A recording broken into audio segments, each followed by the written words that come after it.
வெற்றிவேல் முருகனுக்கு அரோகரா. Hello friends, அனைவருக்கும் வணக்கம். இன்றைக்கி நம்ம வீட்டில் வேல்மாறல் வழிபாடோட 13வது நாள் தாங்க. வியாழக்கிழமையோட சேர்த்து வந்ததுனால காலையிலே பூஜை பாத்திரத்தெல்லாம் வாஷ் பண்ணி எடுத்துகிட்டு மாவில் கொஞ்சம் வாடி போயிட்டு இருந்தது, அதையுமே மாற்றிட்டேன். நேற்றுக்கு நைட்டே மல்லிகைப்பூ வாங்கி வச்சுருந்தேன், அதையுமே கட்டி ரெடி பண்ணி வச்சுட்டு இன்றைக்கி வியாழக்கிழமை நான் சாய்பாபாவுக்கு பூஜை செய்வேன். பாபாவுக்கும் அபிஷேகம் பண்ணிவிட்டு இன்றைக்கி அவருக்குமே பூஜை செஞ்சு முடிச்சுட்டேன். நம்ம முருகப்பெருமானுடைய வேலுக்கு மறிக்கொழுந்து போட்டு அபிஷேகம் பண்ணியிருந்தேன்.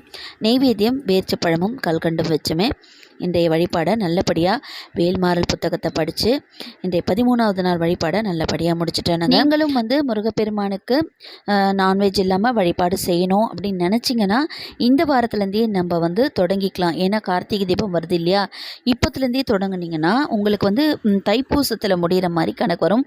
உங்களுக்கு இஷ்டம் இருந்தால் நீங்கள் துவங்கிக்கோங்க. இதோட நெக்ஸ்ட் வீடியோவில் மீட் பண்ணலாம். பாய்.